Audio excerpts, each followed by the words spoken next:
Non seulement le progrès, mais aussi l'engagement envers des habitations durables et de qualité est une étape cruciale dans une quête collective pour des communautés plus inclusives et résilientes.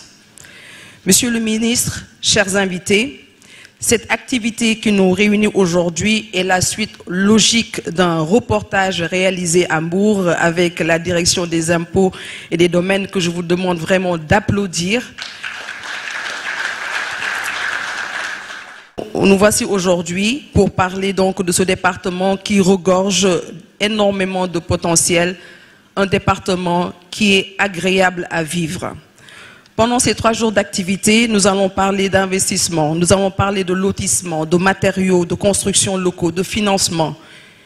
Puisque l'habitat est bien plus qu'un toit au-dessus de nos têtes, c'est le fondament de nos vies.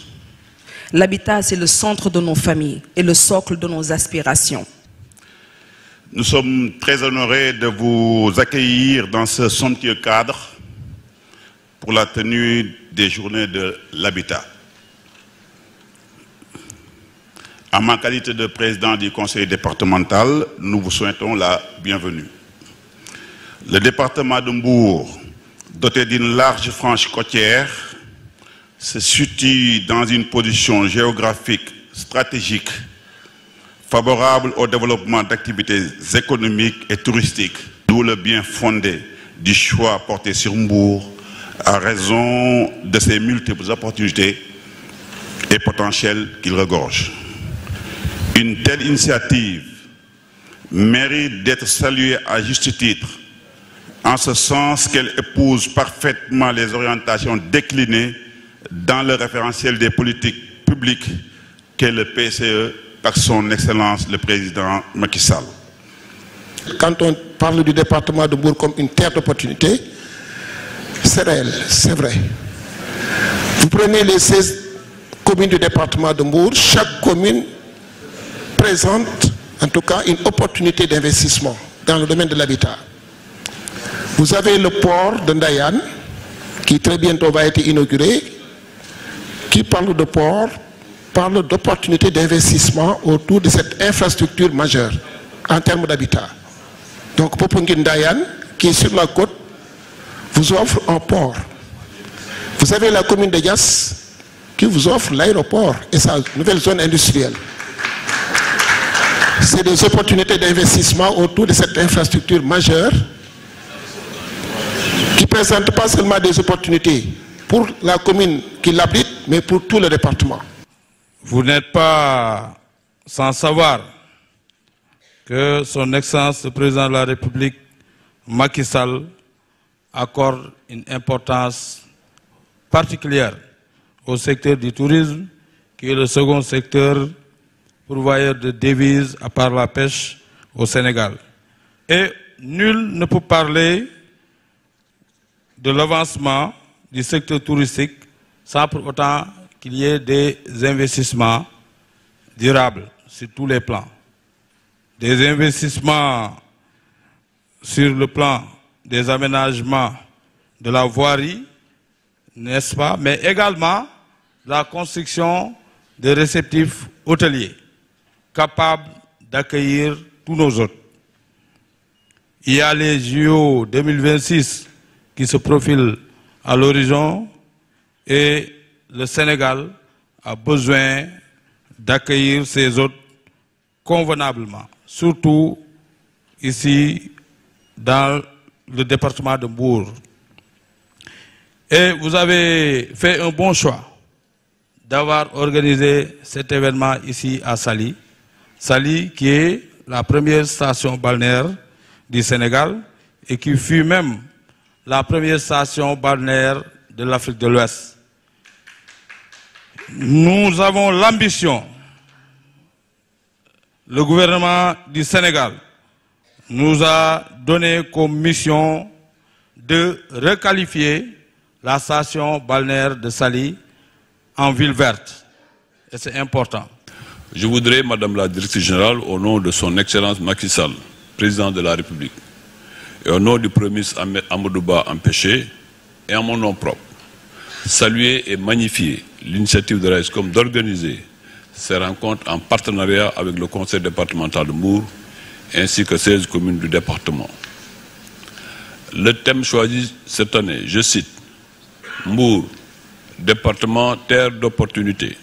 Le président du conseil départemental y a ajouté perspective. Je me demandais entre le Gabon et le département de Mbour qui a plagié sur l'autre. Parce que je me rappelle que le Gabon s'identifie comme une terre d'opportunité. Ce thème nous interpelle à plus d'un titre. En effet, plus de la moitié de la population mondiale se trouve aujourd'hui concentrée dans les villes. Selon les estimations de l'ONU, ce taux atteindra 68% d'ici 2050. Au Sénégal, la proportion de citadins a quasiment doublé en moins de 50 ans.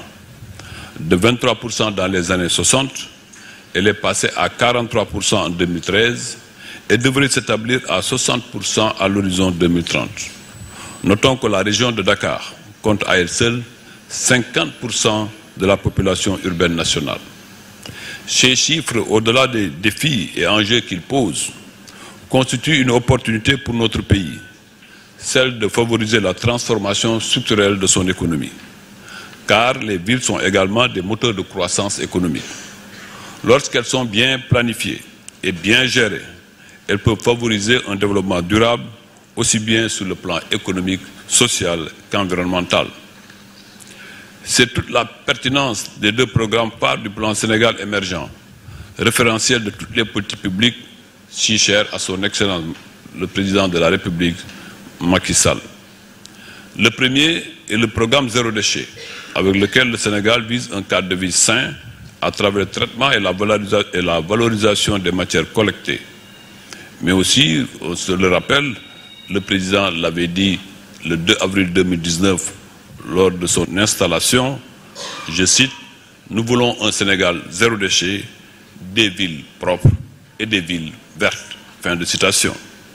Dans la vision du Président de la République, la qualité de vie n'est pas un privilège.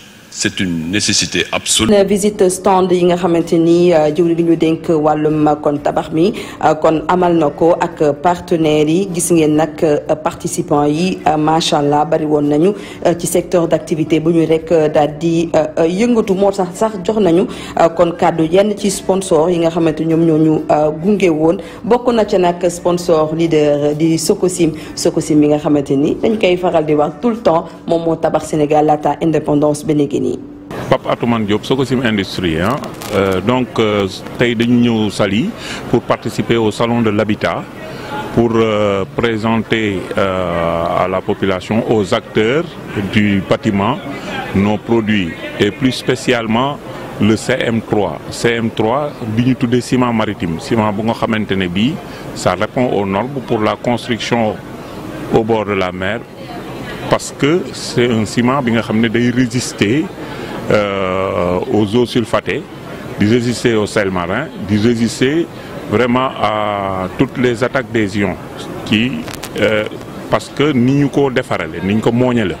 Donc parce que ñi nekk dans le secteur du bâtiment, c'est important, surtout zone bu ne mel ni Mbour, Saly, tout la littoral, ñu wara tabax ci boru géej ou bien fu nga xamantene bi c'est il y a de l'humidité. Donc ñu xamné ñun Sokosim am nañ qualité produit bu nga xamné da fay répondre ci norme bobu pour mëna jappalé nit ñi ci investissement yoy nga xamantene dañ koy def parce que ciment de qualité bobu donc dafa am nu muy jaar ba nga wara mëna am type de ciment parce que ciment bo xamantene yag nañ ko défar nak c'est un ciment quand même bi nga xamantene bi mom lañu défaré barrage u Manantali ak Jama pour te dire que dafa yag mais tay ji nit bi nga xamné day duggal xalissam ci bâtiment duggal ko ci boru géej investissement lourd donc warna am information yi nga xamantene bi mom mo lay permettre déjà ken mënul wax tabax té waxo ciment parce que moy lien bi. Je me présente Mamadou Gueye, directeur général adjoint de Everest Finance. Société la boo xamante ni day yëngu ci wàllu structuration opération financière de façon très globale.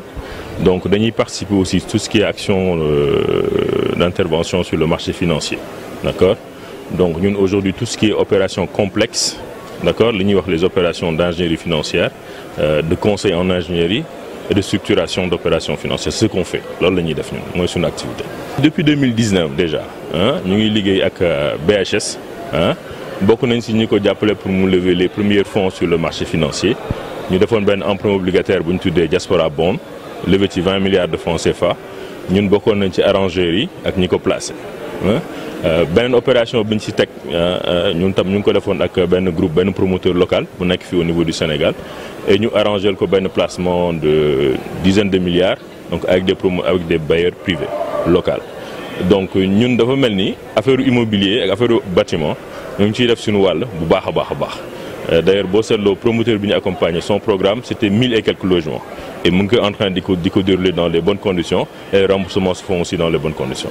Suñu activité lu tax mu différent ak activité banque yi c'est-à-dire que ñun on fait tout ce qui est opération complexe moom la ñuy wax ingénierie financière donc tout ce qui est aujourd'hui l'acquisition d'actifs tout ce qui est aujourd'hui l'investissement en fonds propres tout ce qui est aujourd'hui l'utilisation des créances tout ce qui est aujourd'hui hypothèque la sécurisation du foncier on travaille sur ces types de montage là donc loolu moo différent aujourd'hui avec les banques yi nga xam ni ils font des propositions classiques de dette ak ay garanties donc ñun on fait tous ces types d'opérations là sur le marché. partenariat bi ñu ngi koy rafetlu parce que seetlu naa ni tey par exemple il y a beaucoup d'acteurs qui sont là et maa ngi féliciter Dieynaba Seydou Ba parce que elle a fait intervenir plutôt des acteurs dans différentes parties du métier que ce soit l'administration centrale les collectivités locales l'administration fiscale donc sur lequel les experts ont développé des produits yoo xamante ni que ils étaient là depuis 2012 et que beaucoup ne sont pas au courant de ces produits-là et c'est des dispositifs fiscaux qui permettent aux bailleurs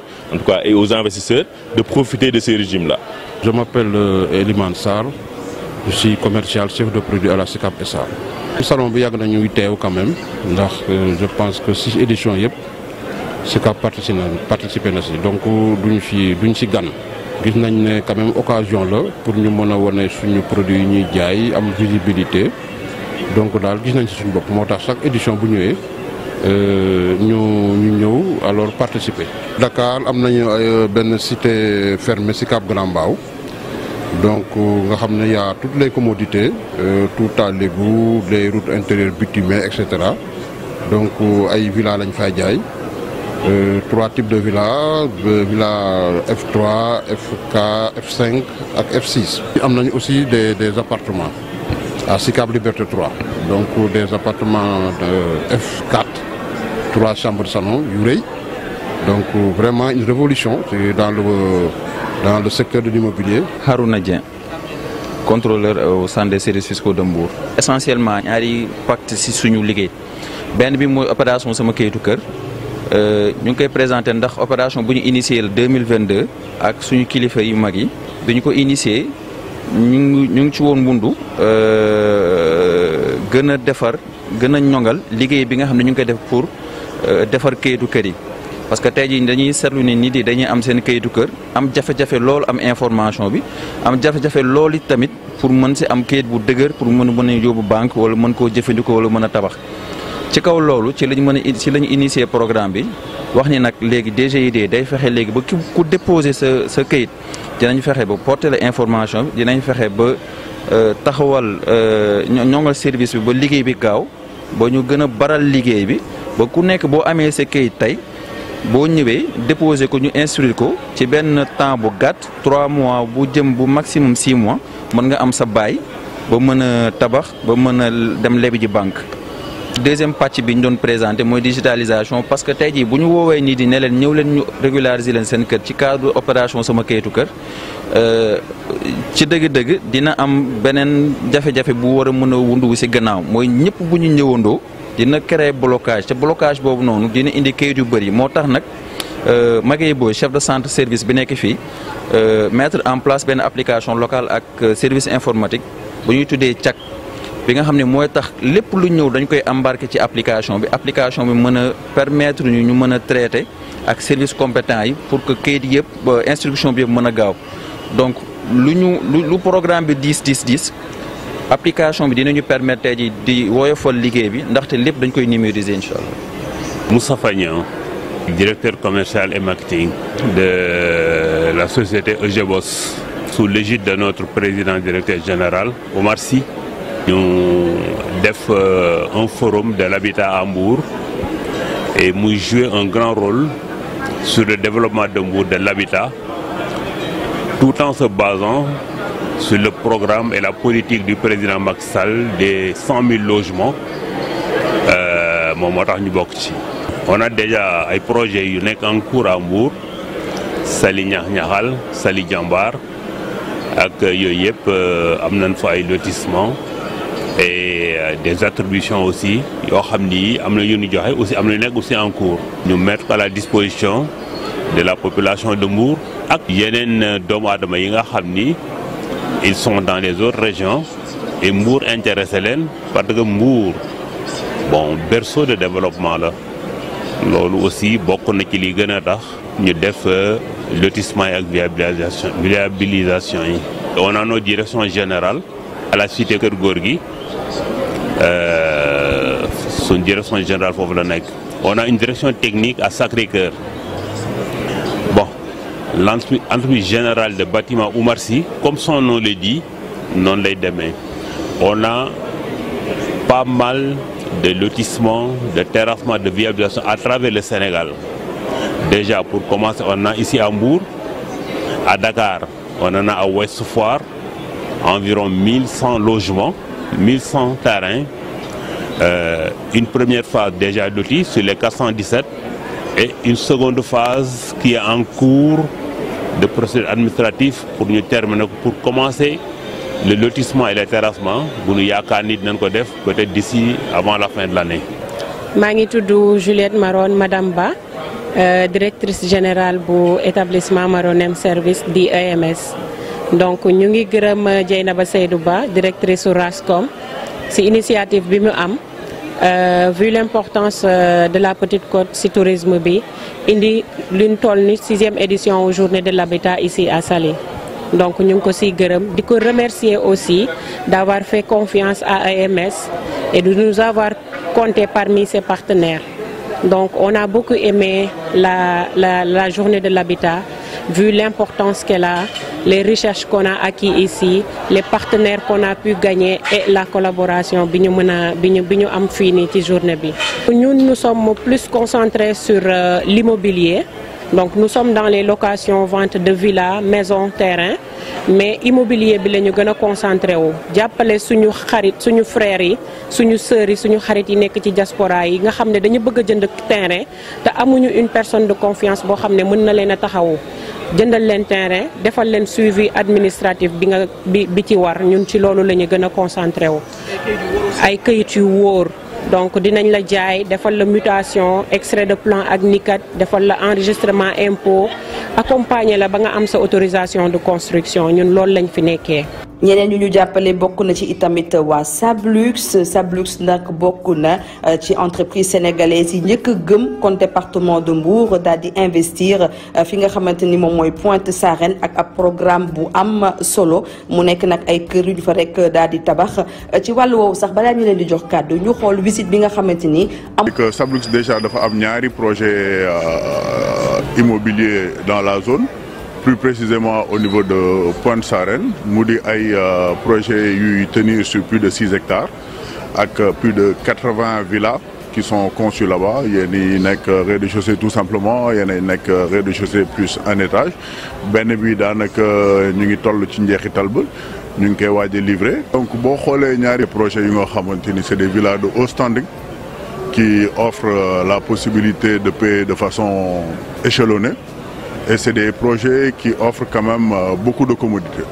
Des piscines, tout est organisé pour que ñi nga xamante ni ñoom ñoo koy jëfandikoo ñu nekk ci conditions yu baax raw ci dolli yore ay kayit yu wóor yu am kaaraange li ci gën a neex moo di que villa yi da nga koy fay ci diiru biñ koy tabax boole ci à la livraison ce sera un titre foncier. C'est important de préciser ça, car l'ambition de Sablux aujourd'hui, c'est de dajeek bëgg clients yi yombalal leen seen acquisition ci fànn yu wóor. ñu fàttali juste Sablux mu di promoteur immobilier bu nga xamante ni mu ngi judd en 2009. Aujourd'hui Sablux mu ngi compter plus de 60 projets yu mu lancé, dont une quarantaine livrés, une vingtaine en cours de commercialisation pour certains, dont 10 qui sont déjà en cours de réalisation. Donc Sablux est présent en fait sur toute la chaîne de valeur. La d'aller conception, commercialisation, réalisation, livraison des biens et ensuite un accompagnement avec une filiale qui est clients ci lépp lu nga xamanteni mu ngi ajo sen dëkkuwaay la ko dalee ci règlement de copropriété, syndic de copropriété, gestion de patrimoine, ñu équiper leen gérer leen li ci gëna neex nak modi que yenn clients yi nga xamanteni ñom dañoo fas yéene louer sen ay biens Sablux da la ci gunge utal la këkëy de ko ñu ne détuwaay mu toppatoo loolu lépp lu nga xamanteni daf ci aajo. bu loolu weesoo Sablux aujourd'hui ak ambition bi mu am pour dajeek ay clients am que yi nekk fii nii que yi nekk bitim réew Sablux lancé na Sablux Guinée muy benn ci suñu filiale internationale yi. Il y a quelques jours ñu ngi jógee Côte d'Ivoire lancé foofu noonu également Sablux Côte d'Ivoire dëkk bu ci nekk ci ñoom ñaar am nañ fa ñaari projet yu nga xamante ni c'est des projets d'envergure toujours dans le haut de gamme. Car l'idée pour Sablux aujourd'hui est de satisfaire un besoin d'investissement dans un premier temps, mais aussi d'accompagner les primo-acquéreurs afin que nous ayons les plus grands dafa jëm ci wàllu suuf wàllu kër wala yu di mel. À côté, on avait créé il y a de cela 3-4 ans la filiale Adila qui offre la possibilité d'avoir du foncier, mais également des villas dans les pôles urbains et dans les régions. jërëjëf Ali ci explication yi Sablux nag nekk suñu partenaire bi nga xamante ni saa su ne dañuy rek daal di jàppale ci suñu ay événement di leen ci gërëm bu baax a baax leneen li nga xamante ni itamit nemmeeku nañ ko fa mooy participation benn entreprise espagnole bu tudd Stromform ñoom nag ñëw nañu ngir rek daal di wane benn kër bi nga xamante ni ay muul lañ ko rek daal di defaree mu nekk benn technique de construction bi nga xamante ni dina tax nag ñu daal di def li nga xamante ni moom mooy construction en masse manam daal di tabax lu bare ñoom nag ñi ngi wane seen mbégte ci bokk ci événement bi ni mel. Je m'appelle Manuel Fenoy, c'est le PDG de l'entreprise Stromform. Stromform c'est une entreprise de construction depuis 1998. C'est une entreprise qui fabrique un système de construction de moules, de Lego, que ça nous permet de construire rapide.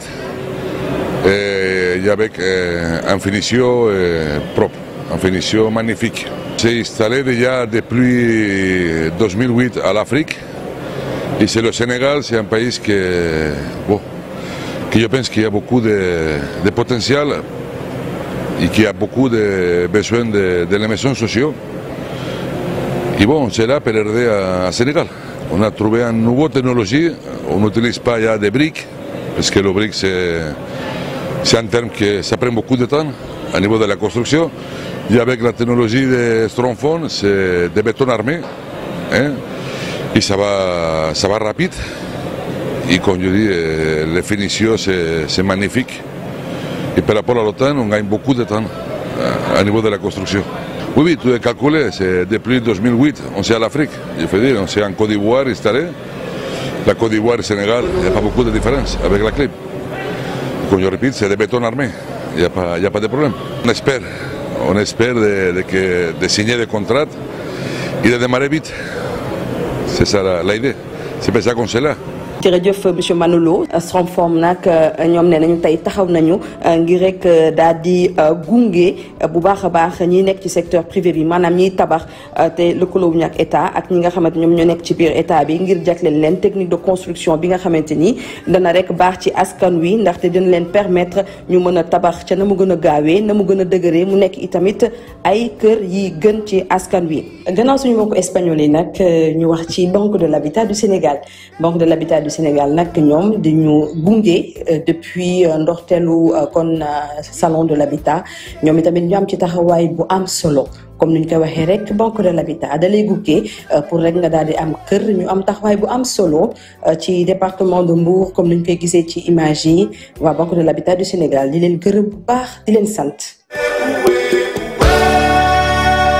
bés yu ñu jagleel habitat nag mbokk yi nekkoon na itamit ay bés yu ñu jagleel wàllu toog waxtaan ñu koy woowee ay panel ci jour bu njëkk bi sax amoon na benn panel bu am solo comme ni ñu koy gisee ci image yi ñu jagleel ko wàllum construction de nouvelles villes tey naka la ñu mën a tabaxee dëkk yu yees yi waaye tamit utiliser li nga xamante ni moom mooy technique de construction ka nekkoon nag ci panel bi mooy Sidiki Sangaré président bu chambre nationale des promoteurs et constructeurs agréés bu Côte d'Ivoire nekk itamit président bu fédération des promoteurs immobiliers de l'Afrique de l'Ouest waaye aussi Mamadou Kassé nekk urbaniste aménagiste nekk directeur général bu SICAP waaye tamit Momar kon Talla Fall di architecte ci cabinet d'architecture AATF atelier d'architecture Talla Fall moom tamit bokkoon na ci panel yi waaye aussi Ousmane Ndaw directeur des investissements et des aménagements touristiques au ministère du tourisme et des loisirs ki doon modéré nag panel bi moom moo nekkoon Amadou Thiam nekk directeur général de l'habitat et de la construction du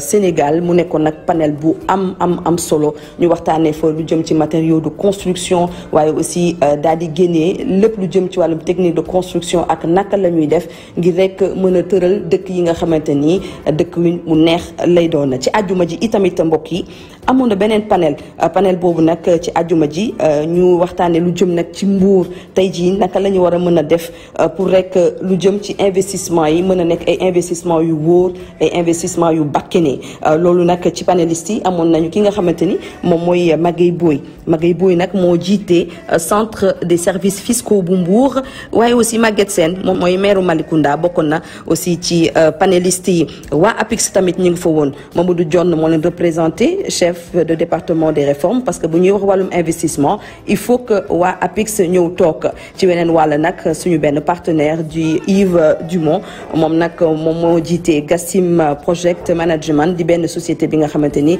dafay rek daal di accompagner investisseurs yi pour ñu mën a rek daal di réussir seen ay kon programme panel boobu nag modérateur bi moo nekkoon Mouhamed Dieye nekk docteur en droit fiscal expert fiscal agréé bokk ci ordre national des experts du Sénégal foofee itamit ñu waxtaanee fa vraiment opportunité yi nga xamante ni am na fa ku ci mel ni Magueye Boye daal di wax lu jëm ci wàllum fiscalité maire Malicounda ñëw ci li nga xamante ni moom mooy opportunité yi fa rek daal di am mu nekkoon nag li nga xamante ni moom mooy kon panel bu am solo ci àjjuma ji nag ci ngoon ba léegi ci tënk rek mbokk yi ñu amaloon li nga xamante ni moom la ñu duppee apéro panel daal di waxtaan ba pare daal di am lenn lu ñu mos ci wàllum lekk donc loolee nag ñu àndoon ci ak waa Sébékan nag di ab kuréel bi nga xamante ni dafa rek daal di kon tënk homme d'affaires yi ak ñi nga xam ne ñoom ñoo yëngu ci wàllu woowu te ñu nekk kon foofee ca Canada ñu doon waxtaanee opportunité de partenariat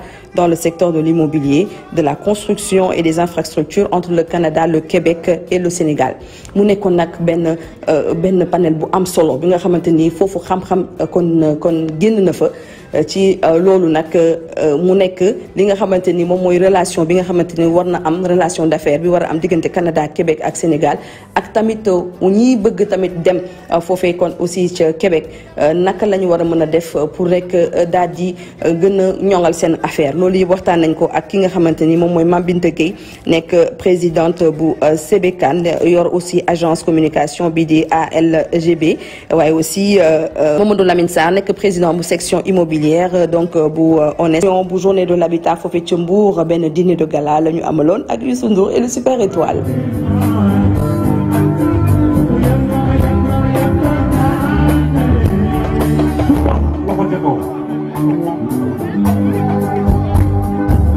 Félicitations. Magueye, félicitations. Monsieur Sangaré, félicitations. Monsieur Kassé, félicitations. Monsieur Sène, félicitations.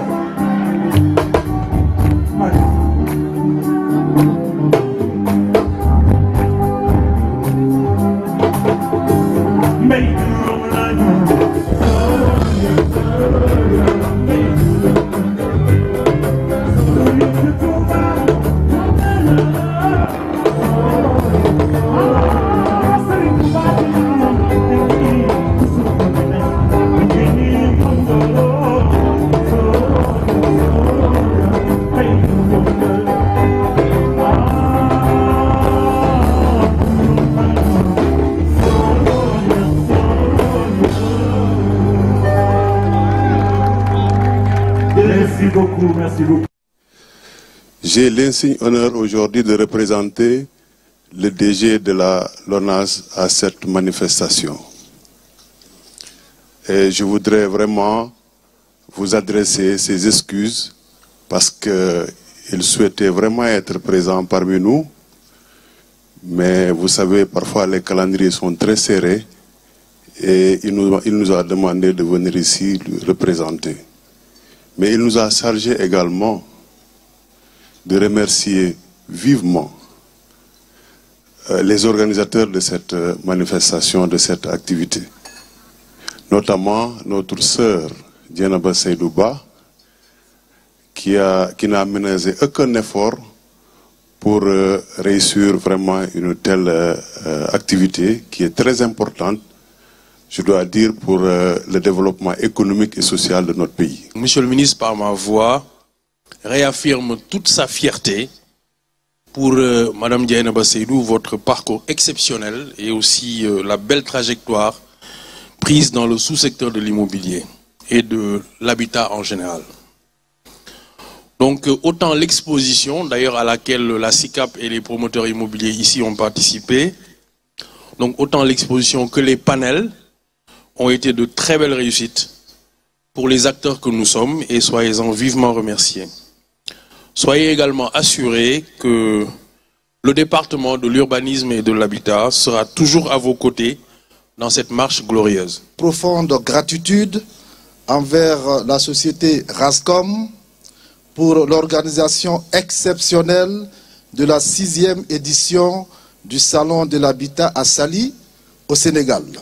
Nos félicitations vont à l'endroit de Madame Dieynaba Seydou Ba, qui est la promotrice de cet événement.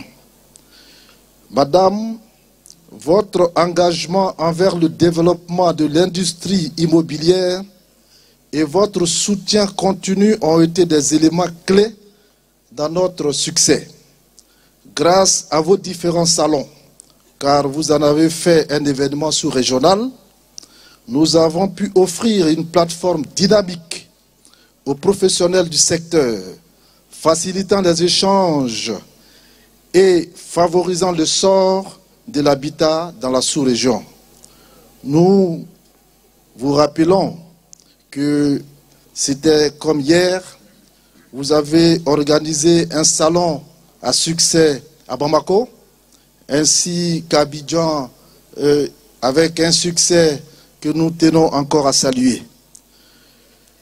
Alors, avec mes frères présidents, nous avons donc une suggestion, une doléance à vous faire, c'est de pouvoir organiser la 7e édition de ce salon à Ouagadougou, chez notre frère le président Boro Seydou.